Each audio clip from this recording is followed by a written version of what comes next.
제1장 복귀기대 섭리시대 제1절 아담 가정을 중심한 복귀섭리. 타락은 비록 인간 자신의 잘못으로 되어진 것이지만 하나님이 그 타락 인간을 구원하시지 않을 수 없다는 데 대하여는 이미 전편 제3장 제2절 1에서 논한 바 있다. 그러므로 메시아를 위한 기대를 세워 타락 인간을 복귀하시려는 섭리는 일찍이 아담 가정으로부터 시작되었던 것이다. 이미 서론에서 논한 바와 같이 아담은 사탄과 혈연 관계를 맺었기 때문에 하나님도 대할 수 있고 사탄도 대할 수 있는 중간 위치에 처하게 되었던 것이다. 따라서 이와 같이 중간 위치에 처해 있었던 타락 인간을 하늘편으로 분립하여 메시아를 위한 기대를 조성하기 위하여는 타락 인간 자신이 어떠한 탕감 조건을 세워야만 했었다. 그러므로 아담 가정이 믿음의 기대와 실체 기대를 복귀하는 탕감 조건을 세우고 그로써 이루어지는 메시아를 위한 기대 위에서 메시아를 맞는 데까지 나아가지 않으면 복귀 섭리는 이루어질 수 없었던 것이다. 1. 믿음의 기대. 첫째로 믿음의 기대를 복귀하기 위하여는 그것을 탕감 복귀하기 위한 어떠한 조건물이 있어야 한다. 원래 아담은 믿음의 기대를 세우기 위한 조건으로 주셨던 하나님의 말씀을 그의 불신으로 말미암아 잊어버리고 말았던 것이다. 이래하여 하나님의 말씀을 직접 받을 수 없는 자리에 떨어진 타락한 아담이 그 믿음의 기대를 복귀하기 위하여는 그가 믿음으로써 말씀 대신에 어떠한 조건물을 하나님의 뜻에 합당하도록 세워야만 했던 것이다. 아담 가정에서 세워야 했던 이 말씀 대신의 조건물은 재물이었다. 둘째로 믿음의 기대를 복귀하기 위하여는 그 기대를 복귀할 수 있는 중심 인물이 있어야 한다. 아담 가정에 있어서 믿음의 기대를 복귀해야 했던 중심 인물은 물론 아담 자신이었다. 그러므로 아담이 응당 제물을 바쳐야 하였던 것이고 그가 이 제물을 합당하게 바치는가 바치지 못하는가에 따라 믿음의 기대의 조성 여부가 결정될 것이었다. 그러나 성서의 기록을 보면 아담이 제물을 바치지 못하고 가인과 아벨로부터 제물을 바쳤던 것이니 그 이유는 어디에 있었던가? 창조 원리에 의하면 인간은 본래 한 주인을 대하도록 창조되었다. 그렇기 때문에 두 주인을 대하는 입장에 있는 존재를 상대로 하여 창조 원리적인 섭리를 할 수는 없는 것이다. 만일 하나님께서 아담과 그 제물을 대하신다면 사탄도 또한 아담과 혈연 관계가 있음을 조건 삼아 이것들을 대하려고 할 것은 말할 것도 없는 것이다. 그렇게 된다면 결국 아담은 하나님과 사탄의 두 주인을 대하는 비원리적인 입장에 서게 된다. 하나님은 이와 같은 비원리적인 섭리를 하실 수 없으므로 선악 두 성품의 모체가 된 아담을 선성품적인 존재와 악성품적인 존재에 둘로 갈라세우는 섭리를 하시지 않을 수 없었던 것이다. 이와 같은 목적을 위하여 하나님은 아담의 두 아들을 각각 선악의 표시처로 분립시킨 후에 그들로 하여금 하나님과 사탄을 각각 대할 수 있는 즉 한 주인 상대의 원리적인 입장에 세워놓고 제각기 제물을 바치게 하셨던 것이다. 그러면 가인과 아벨은 다 같이 아담의 자식인데 누구를 선의 표시처로서 하나님을 대할 수 있는 입장에 세우고 또 누구를 악의 표시처로서 사탄을 대할 수 있는 입장에 세워야 할 것이었던가? 가인과 아벨은 다 함께 해와의 타락의 열매였다. 따라서 타락의 모체인 해와의 타락 경로에 의하여서 그것이 결정되어야 했던 것이다. 그런데 해와의 타락은 두 가지의 불륜한 사랑의 행동으로 인하여 성립되었었다. 즉, 첫째 번은 천사장과의 사랑으로 인한 영적 타락이었으며 둘째 번은 아담과의 사랑으로 인한 육적 타락이었던 것이다. 물론 이것들은 모두 똑같은 타락 행위임에는 틀림이 없다. 그러나 이 둘 가운데서 어느 것이 보다 원리적이며 보다 용서받을 수 있는 행위인가를 가려본다면 첫째 번의 사랑에 의한 타락 행위보다는 둘째 번의 사랑에 의한 타락 행위라고 보지 않을 수 없는 것이다. 왜냐하면 첫째 번의 타락 행위가 하나님과 같이 눈이 밝아지려고 한, 즉 때 아닌 때에 때의 것을 바라는 가분한 욕망이 동기가 되어 비원리적인 상대인 천사장과 관계를 맺었었던 것임에 비하여 둘째 번의 타락 행위는 첫째 번의 행위가 불륜한 것이었음을 깨닫고 다시 하나님 편으로 돌아가고자 하였던 심정이 동기가 되어 아직 하나님이 허락하신 때는 아니었다 할지라도 원리적인 상대인 아담과 관계를 맺었던 것이기 때문이다. 그런데 가인과 아벨은 모두 해와의 불륜한 사랑의 열매인 것이다. 따라서 해와를 중심하고 맺어진 두 형의 불륜한 사랑의 행위들을 조건으로 가름하여 가인과 아벨을 각각 상이한 두 표시적 입장에 세울 수밖에 없었던 것이다. 즉, 가인은 사랑의 첫 열매이므로 그 첫째 번 것이었던 천사장과의 사랑으로 인한 타락 행동을 표정하는 악의 표시체로서 사탄을 대할 수 있는 입장에 세워졌고, 아벨은 사랑의 둘째 열매이므로 그 둘째 번 것이었던 아담과의 사랑으로 인한 타락 행동을 표정하는 선의 표시체로서 하나님을 대할 수 있는 입장에 세워졌던 것이다. 하나님이 창조하신 원리의 세계를 사탄이 먼저 점유하였기 때문에 하나님에 앞서 사탄이 먼저 비원리적인 입장에서 그 원리형의 세계를 이루어 나가게 되었던 것이다. 그런데 원래 하나님이 마지를 세워서 장자의 기업을 계승시키려고 하셨던 원리적인 기준이 있었기 때문에 사탄도 둘째 것에서보다 막것에 대한 미련이 더 컸었던 것이다. 거기에다 사탄은 그때 이미 피조 세계를 점유한 입장에 있었기 때문에 보다 미련이 컸던 장자 가인을 먼저 취하려 하였다. 따라서 하나님은 사탄이 미련을 갖고 대하는 가인보다도 아벨을 대하셨던 것이다. 이에 대한 신뢰를 우리는 성서에서 찾아보기로 하자. 하나님은 가인에게 너가 선을 행하면 어찌 낯을 들지 못하겠느냐, 선을 행치 아니하면 죄가 문에 엎드리니라고 말씀하셨다. 이것을 보면 가인은 사탄의 상대적인 입장에 세워져 있었던 것이 사실임을 알 수 있다.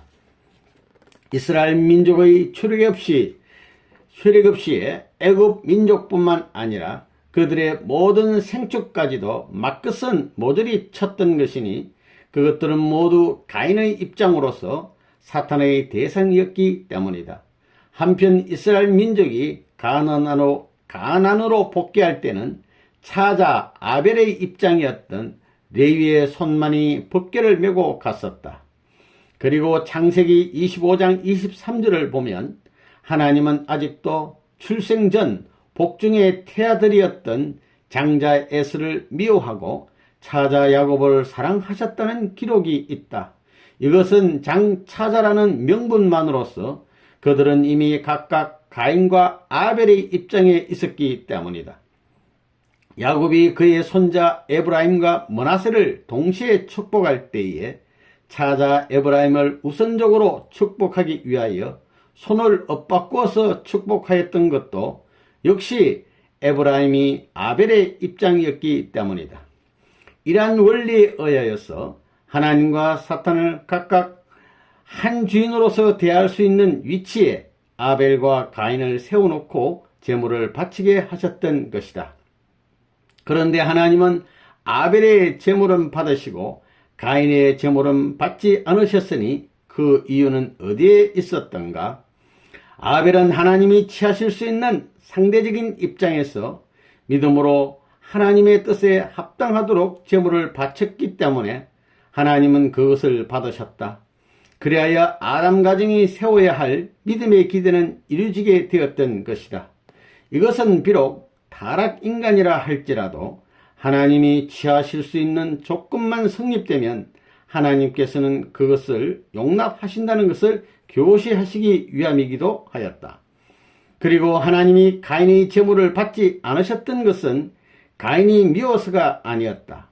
다만 가인은 사탄이 취할 수 있는 상대적인 입장에 세워졌었으므로 하나님이 그 제물을 취하실 수 있는 어떠한 조건을 가인 자신이 세우지 않는 한 하나님은 그것을 취하실 수 없었기 때문이었다. 하나님은 이것으로서 사탄의 상대적인 입장에 있는 사람이 하나님 편으로 돌아가려면 반드시 그 자신이 어떠한 탕감 조건을 세우지 않으면 아니 된다는 것을 교시하신 것이다.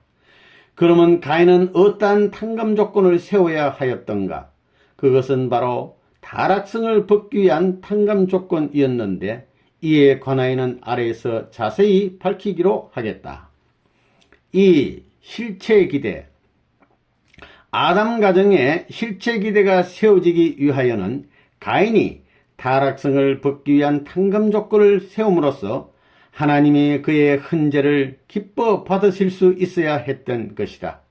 그러면 타락성을 벗기 위한 탕감 조건은 어떻게 세워야 하였던가?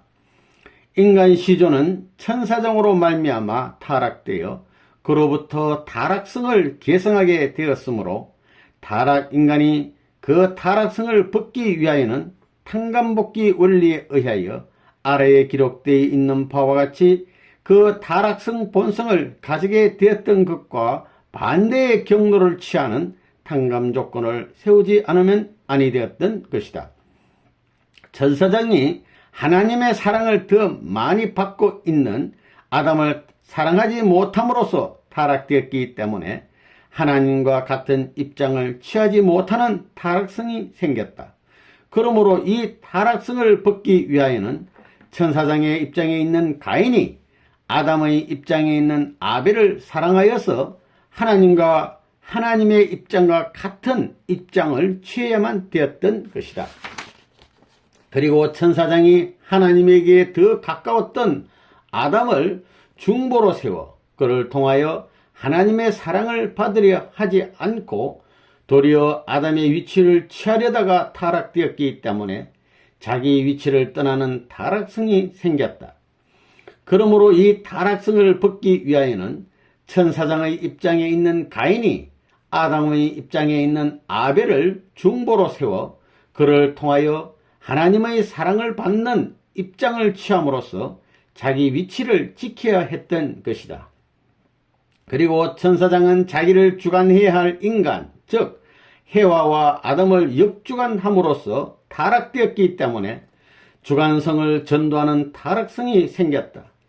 따라서 인간이 이 타락성을 벗기 위하여는 천사장의 입장에 있는 가인이 아담의 입장에 있는 아벨에게 순종굴복하여 그의 주관을 받는 입장에 섬으로써 주관성의 법도를 바로 세워야 했던 것이다.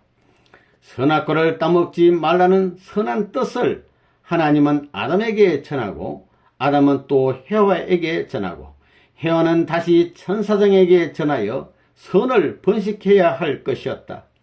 그러나 이와는 반대로 천사장은 따먹어도 좋다는 불의의 뜻을 해와에게 전했고 또 해와는 그것을 아담에게 전함으로써 타락되었기 때문에 죄를 번식하는 타락성이 생겼다. 그러므로 이 타락성을 벗기 위하여는 천사장의 입장에 있는 가인이 자기보다도 하나님 앞에 더 가까이 서 있는 아벨의 상대적인 입장을 취하여 아벨로부터 선의 뜻을 전해 받음으로써 선을 번식하는 입장을 조성해야 했던 것이다. 우리는 여기에서 가인 아벨의 헌재와 상통되는 몇 가지의 신뢰를 들어보기로 하자. 우리의 개체를 두고 생각해 볼 때 선을 지향하는 마음은 아벨의 입장이요 죄의 법을 숨기는 몸은 가인의 입장인 것이다. 따라서 몸은 마음의 명령에 순종 굴복해야만 우리 개체는 선화될 수 있다. 그러나 실제로는 몸이 마음의 명령에 반역하여 마치 가인이 아벨을 죽인 것과 같은 입장을 반복하기 때문에 개체는 악화되는 것이다. 따라서 도의 생활은 마치 아벨에게 가인이 순응해야 했듯이 하늘 뜻을 지향하는 마음의 명령에 몸을 순응케 하는 생활이라고도 할 수 있다. 그리고 타락 인간은 만물보다 더 거짓된 입장에 떨어졌으므로 만물을 아벨의 입장에 세워놓고 그것을 통하여서만 하나님 앞에 나아갈 수 있었던 것이니 이것이 바로 헌재였다. 인간이 항상 좋은 지도자나 친구를 찾으려고 하는 것은 결과적으로 볼 때 보다 하늘편에 가까운 아벨형의 존재를 찾아 그와 하나됨으로써 하늘 앞에 가까이 서고자 하는 천심에서 일어나는 행위인 것이다. 그리고 온유 겸손이 기독교 신앙의 강령이 된 것은 항상 생활 가운데서 자기도 모르게 아벨형의 인물을 만나 그를 통하여 하늘 앞에 설 수 있는 위치를 확보하게 하기 위함이다. 개인에서부터 가정, 사회, 민족, 국가, 세계에 이르기까지 거기에는 반드시 카인과 아벨의 두 형의 존재가 있다. 그렇기 때문에 이와 같은 모든 것을 창조 본연의 입장으로 복귀하기 위하여는 반드시 가인형의 존재가 아벨형의 존재에게 순종 굴복하지 않으면 아니 되는 것이다. 예수님은 전 인류가 그에게 순종 굴복해야 할 아벨적인 존재로서 이 세상에 오셨던 분이었다. 따라서 그로 말미암지 않고는 천국에 들어갈 자가 없는 것이다.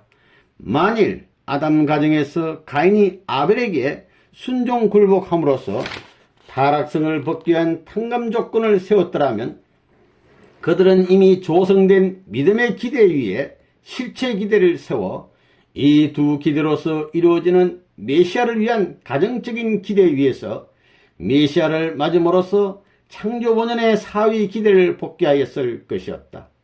그런데 가인이 아벨을 죽임으로써 천사장이 인간을 타락케 하였던 타락성 본성을 반복하게 되어 아담 가정이 세워야 했던 실체 기대는 세워지지 않았다.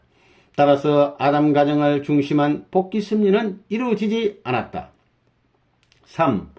아담 가정에 있어서의 메시아를 위한 기대와 그의 상실.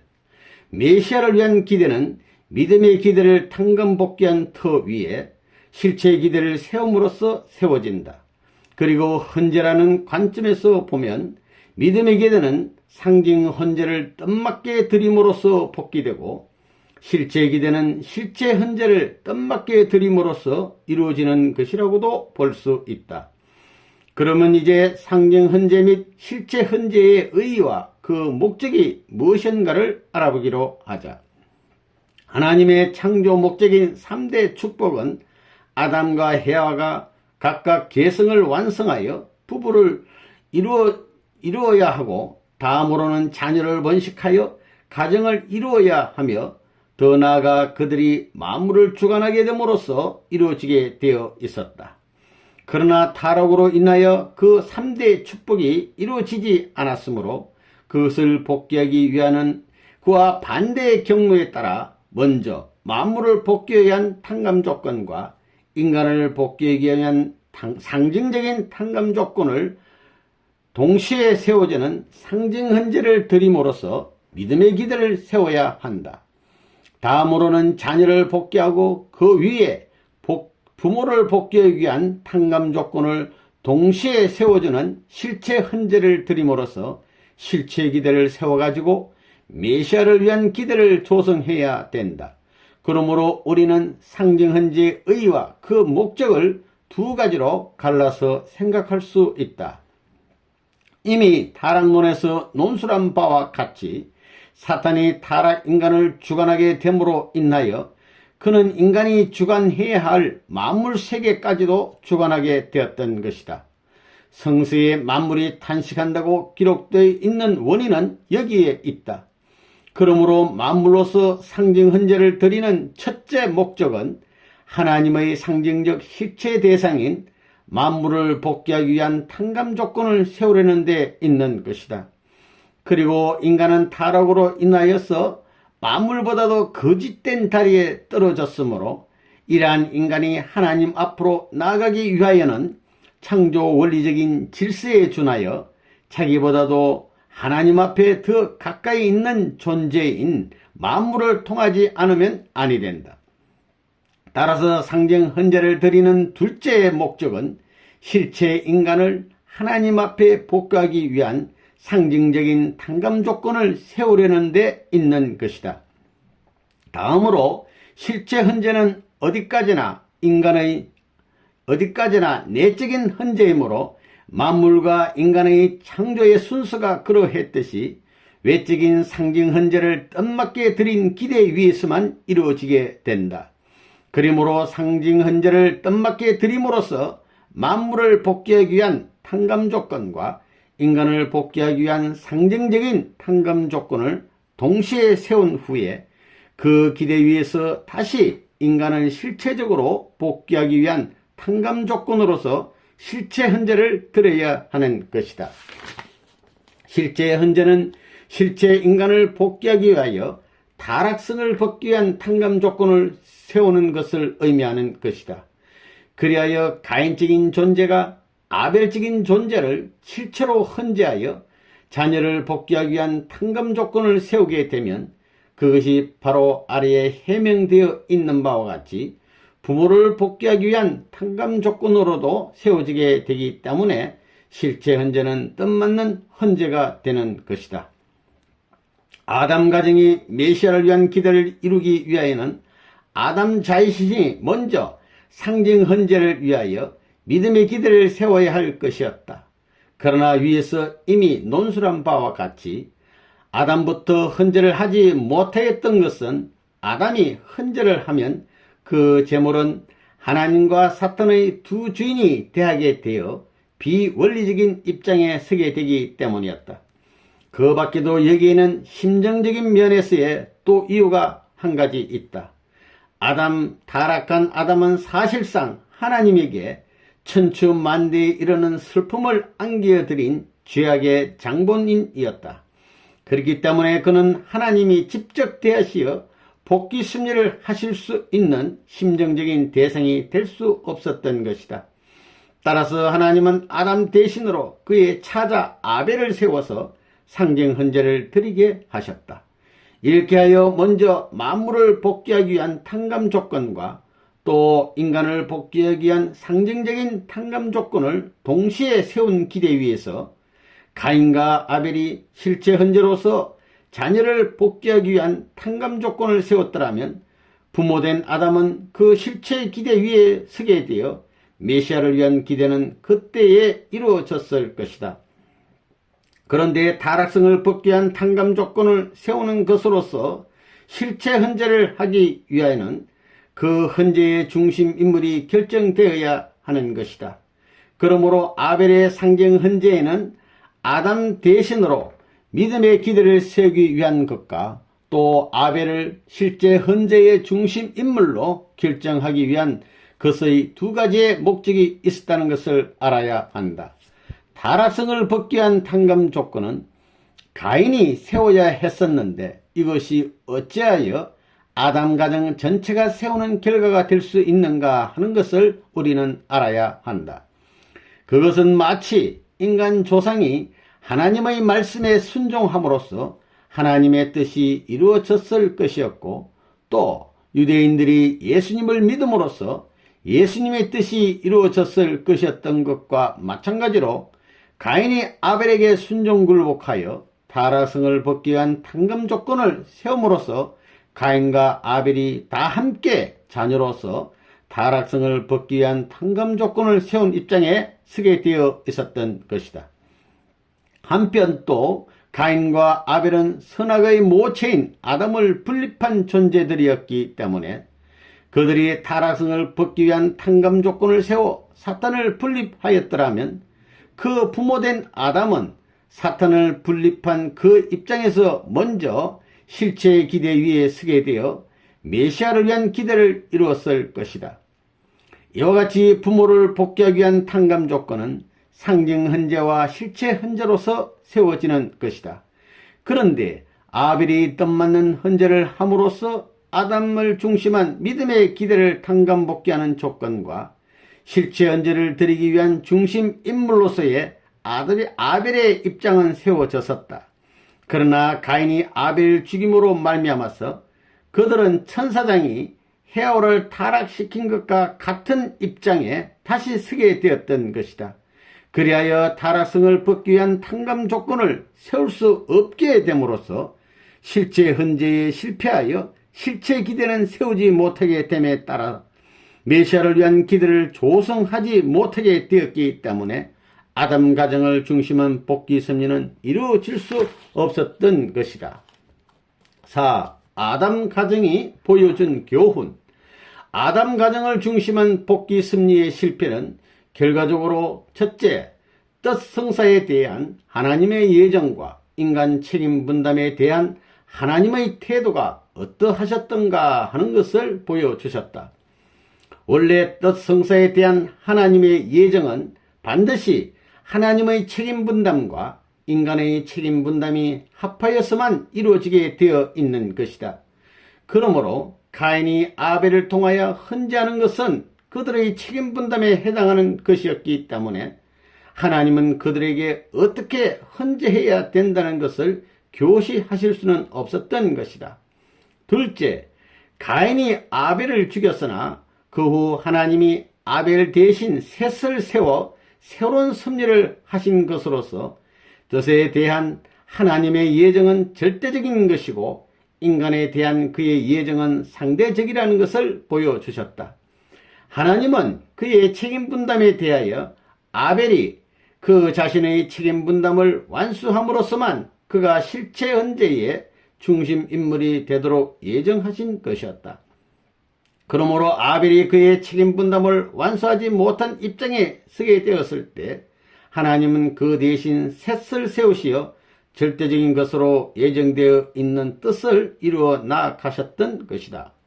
셋째, 가인과 아벨의 헌재로서 타락 인간은 항상 아벨적인 존재를 찾아 그에게 순종 굴복해야만 하늘이 요구하는 뜻을 자기도 알지 못하는 가운데서 이루어 나아갈 수 있다는 것을 보여주셨다.